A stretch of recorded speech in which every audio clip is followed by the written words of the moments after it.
안녕하십니까. 3장 아동 권리와 복지에 대한 부분으로 이 3장에서는 먼저 서구와 우리나라의 아동 권리 사상의 발전 과정을 한번 살펴보고 아동 권리의 기본 요소와 원칙 그리고 내용을 한번 살펴본 후에 우리나라 아동 권리의 발전 현황과 이에 대해서 살펴보는 세 번째 챕터인 아동의 권리 부분입니다. 우리나라의 아동복지법은 아동을 18세 미만으로 규정하고 있으므로 아동의 권리란 18세 미만의 연령에 속하는 아동과 청소년이 인간으로서 누려야 할 기본적인 권리를 의미하는 것이라 라고 우리 교재 59페이지에 아동복지법에 대한 부분으로 아동 권리에 대한 부분을 설명하고 있습니다. 아동 권리에 대한 제네바 선언에 대한 출발은 유엔 아동 권리 선언과 유엔 아동 권리 협약에 의해서 발전이 되었고 우리나라의 어린이날을 만드신 소파 방정환 선생님의 아동 권리 옹호 운동을 중심으로 아동의 권리에 대해 관심을 갖기 시작하여 아동 권리 선언과 대한민국 어린이 헌장이 제정되었고 1990년 9월 25일에 유엔 아동 권리 협약에 대해서 서명함으로써 우리나라가 그 당사국이 되었음을 교재는 설명하고 있습니다. 이에 대한 첫 번째 아동 권리 사상의 발전을 살펴보면 20세기 들어와서 서구에서는 아동 권리에 대한 제네바 선언을 우리나라에서 소파 방정환 선생님의 아동 권리 옹호 운동을 기점으로 하여 아동 권리 사상의 발전이 활발하게 이루어졌습니다. 이에 따라 서구의 아동 권리 사상의 발전을 살펴보면 아동 권리에 대한 제네바 선언을 대표적으로 볼 수 있는데 아동 권리에 대한 제네바 선언은 5개 항목으로 채택이 되어 있고 우리 교재 61페이지에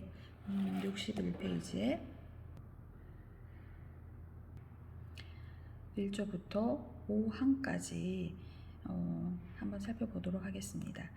제1조 아동에게는 정상적인 발달에 필요한 물질적, 정신적 수단이 제공되어야 한다. 2조 굶주린 아동에게는 먹을 것을, 병든 아동에게는 치료를, 발달이 늦은 아동에게는 도움을, 비행 아동에게는 교화와 기회를, 고아와 불황아에게는 주거와 원조를 제공하여야 한다.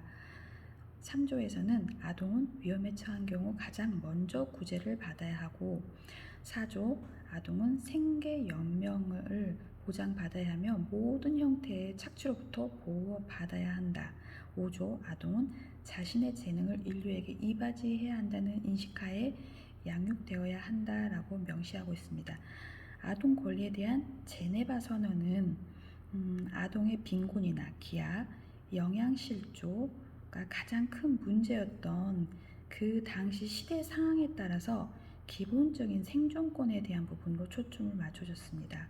따라서 아동의 교육권이라든지 복지권에 대한 이런 부분들은 제외되어 있어서 한계가 있는 부분으로 이해하시면 될 것입니다. 두 번째로 유엔 아동 권리 선언이 있는데요. 아동을 권리의 주체로 인정하여 아동의 복지권을 강조하였다는 점에 큰 의미가 있습니다. 유엔 아동 권리 선언은 모든 아동이 누려야 할 권리와 자유를 전문 및 10개조로 제시하였습니다. 그 10조에 대한 부분으로 살펴보면 제1조 모든 아동은 선언에 명시된 권리를 보장받아야 한다. 아동은 인종, 피부색, 성별 등에 따라 차별을 받지 않을 권리를 갖는다. 2조 아동은 법률에 의해 자유와 존엄성을 보장받으며 건강하고 정상적으로 발달할 수 있도록 특별한 보호를 받을 권리를 갖는다. 이를 위해 법률을 제정하는 데 있어서 아동의 최상의 이익을 우선적으로 고려해야 한다. 제3조 아동은 출생 시부터 성명과 국적을 부여받을 권리를 갖는다. 4조 아동은 사회보장 혜택을 받을 권리를 갖는다. 제5조 장애 아동에게는 특별한 치료와 교육, 보호가 제공되어야 한다. 6조 전인적 발달을 위해 아동은 사랑과 이해를 필요로 하므로 가급적 아동은 가정에서 부모에 의해 양육되어야 하며 사회는 가정이 없는 아동에 대해 특별한 보호를 제공해야 할 의무를 갖는다. 7조 아동은 적어도 초등학교까지는 의무 교육을 받을 권리를 가지며 아동 교육과 지도는 아동의 최상의 이익에 근거하여 이루어져야 한다. 또한 아동에게는 교육뿐만 아니라 놀이와 여가도 제공되어야 하며 사회는 이러한 권리를 증진시키기 위해 노력해야 한다. 제8조 아동은 모든 상황에서 우선적으로 보호와 구제를 받아야 한다. 제9조 아동은 모든 형태의 방임, 학대, 착취로부터 보호받아야 하며 적절한 연령에 도달하기 전에는 고용이 금지되어야 한다. 제10조 아동은 모든 형태의 차별적 관행으로부터 보호되어야 하며 자신의 재능을 이웃에게 이바지할 수 있도록 양육되어야 한다라고 유엔 아동 권리 선언은 아동을 권리의 주체로 인정하고 이를 보장하겠다는 국제적 의지의 표현이었고 모든 아동의 권리 보장이라는 측면에서 아동의 복지권을 강조한 것으로 볼 수 있습니다. 세 번째로 유엔 아동 권리 협약을 설명드리겠는데요. 유엔 아동 권리 협약은 1989년 11월 20일 유엔 총회에서 만장일치로 채택이 되었고 1900년도에 10월 2일부터 국제법으로 그 효력을 발생하였다고 합니다. 유엔 아동 권리 선언에서 명시한 아동의 권리를 지속적으로 보장하기 위해 채택된 최초의 국제 협약이자 2015년 기준으로 남북한을 포함하여 총 196개국이 그리고 세계적으로 가장 많은 국가가 국제 협약을 맺은 법이기도 합니다. 이 협약 이행을 유엔 아동 권리 위원회에 보고할 의무를 갖게 되는 것이기도 합니다.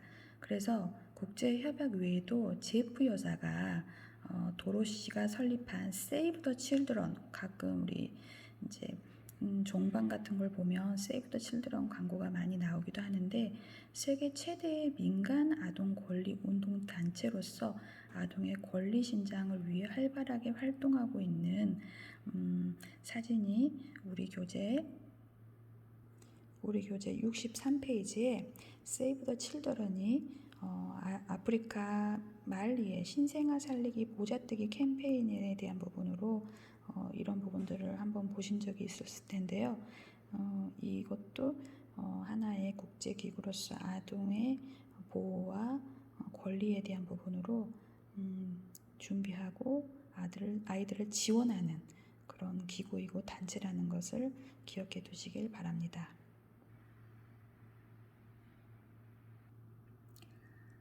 아동권리 옹호운동과 어린이날이 제정된 건 방종환의 아동권리운동, 아동중심사회, 아동터주론으로 어린이날을 제정한 1923년의 5월 1일날 그러니까 우리나라로 말하면 지금 근로자의 날이 되었던 어린이날이 처음에는 5월 5일이 아니고 5월 1일이었다는 거.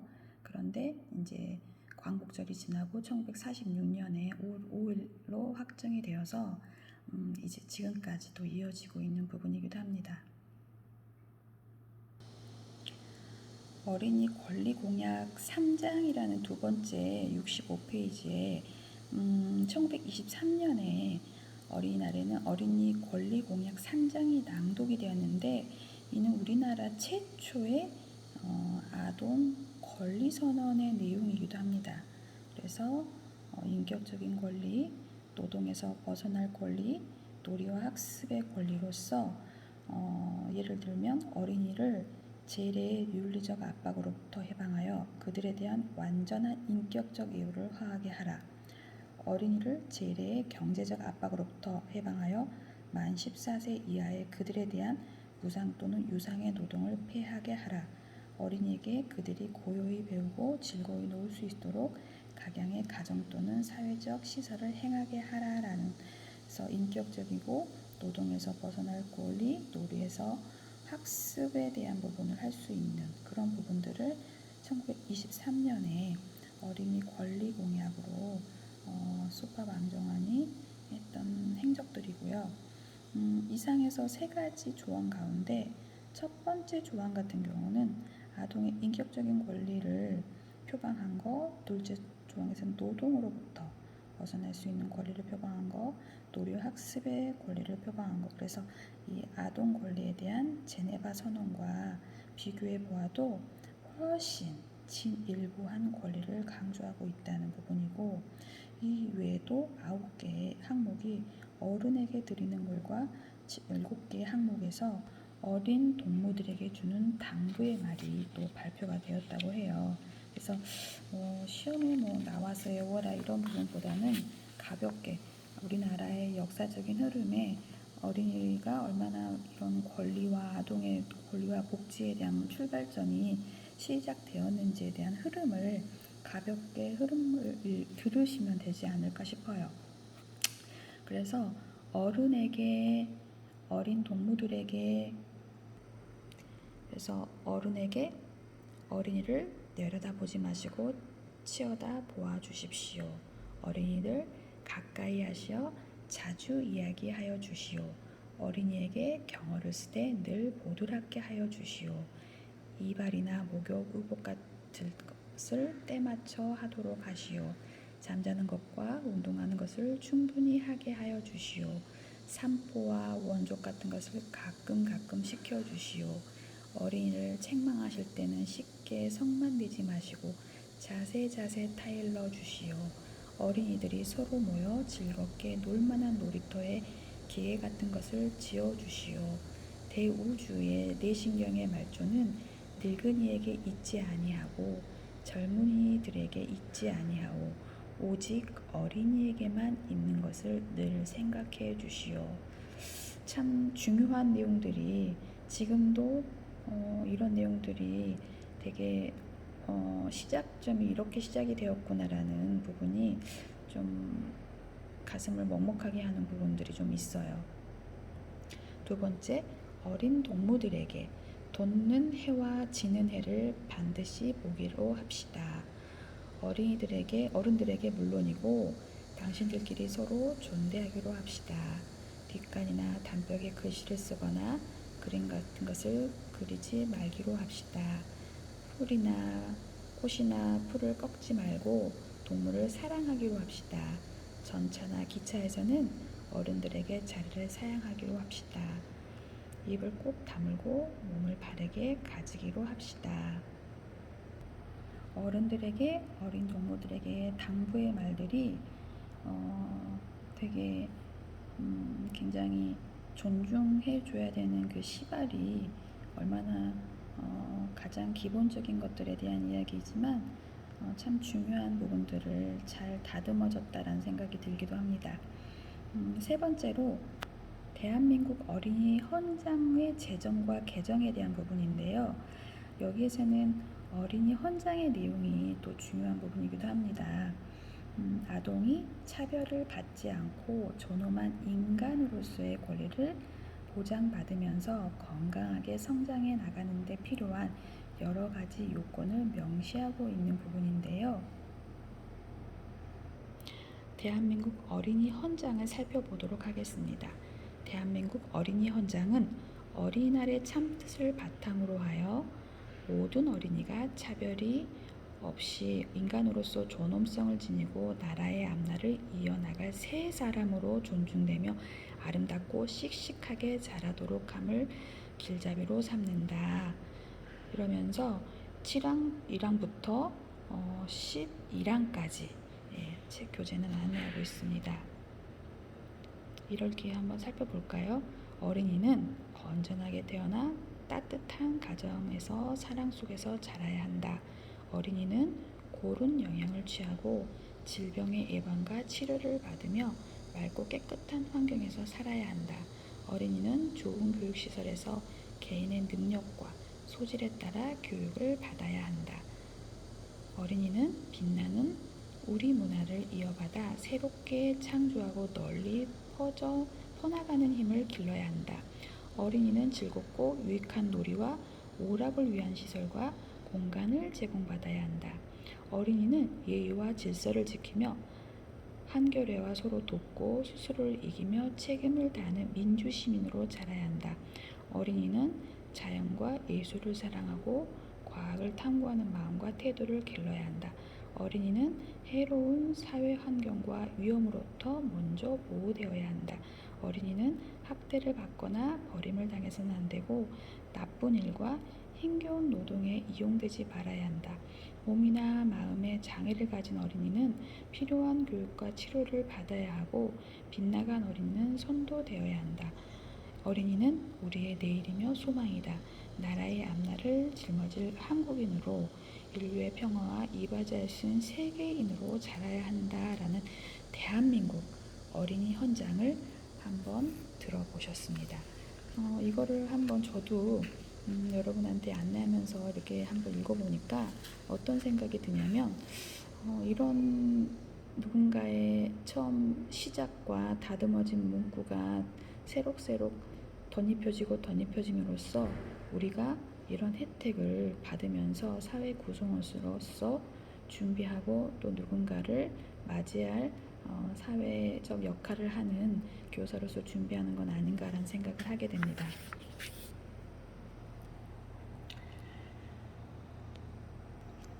다음으로 우리나라의 아동권리 사상의 발전인데요. 아동복지법의 제정과 개정에 대한 파트이기도 합니다. 사실 아동복지와 권리라는 과목은 제가 학부 때도 굉장히 좀 하드하고 딱딱하고 그냥 그렇게 좀 이해하기 힘든 글귀였기 때문에 여러분한테도 어떻게 들릴지 저도 어느 정도 예상을 하고 공감을 합니다만 특히 이 3장 같은 경우는 특히나 더 여러분한테 와닿지 않는 부분이기도 합니다. 그래서 무겁게 듣기보다는 그냥 가볍게 이런 흐름이 있었구나 라고 이해하시면 좋을 것 같습니다. 그래서 아동학대가 중요한 사회적 이슈로 이때 등장을 하게 됩니다. 그래서 자녀 양육 문제를 전적으로 가정에서 책임져야 한다는 기존의 통념이 변화하기 시작했고 그 결과 2000년 개정된 아동복지법에서 아동보호 전문기관의 설치, 아동학대에 대한 긴급전화와 설치 운영, 그다음에 신고, 응급조치, 현장 조사 후에 보호 처분, 아동학대에 대한 친권 제한, 상실 등과 같은 아동의 권리 보호를 위한 규정이 강화되었습니다. 그래서 2015년 9월에 부모를 비롯한 보호자가 아동에게 신체적, 정신적 고통을 주는 행위를 금지하는 개정 아동복지법이 시행되기 시작했습니다. 2015년 9월 또 개정된 아동복지법은 제5조 보호자의 책무에서 아동의 보호자는 아동에게 신체적 고통이나 폭언 등의 정신적인 고통을 가해서는 안 된다라고 명시하였고 부모나 보호자라고 하더라도 아동에게는 고통을 주는 행위는 올바르지 않는 점을 명확히 하는 부분입니다. 그래서 학대 대신 고통이라는 보다 포괄적인 학대라는 말은 사실 좀 굉장히 거리가 먼 단어이기도 한데 이제는 페인, 고통, 통증, 고통 그래서 보다 포괄적인 용어를 사용하여 아동 보호의 범위를 확대시켰다고 이해하시면 됩니다. 그래서 아동복지법의 제정과 개정 파트는 1961년부터 2015년까지 그래서 흐름은 굉장히 한 40-50년 가까이 흐름에서 2015년은 사실 5년 전이에요. 그래서 여러분도 아동복지법에 해당하는 연령에 해당되는 범위에서 많은 보호를 받고 이제 성인이 되신 부분이기도 하다는 부분으로 이해하시면 좋을 것 같습니다. 그래서 우리 교재 68페이지의 내용까지 정리를 하였고 잠시 쉬었다가 두 번째 우리나라의 아동 권리 사상의 발전에 대한 부분으로 이어가도록 하겠습니다. 잠시 쉬겠습니다.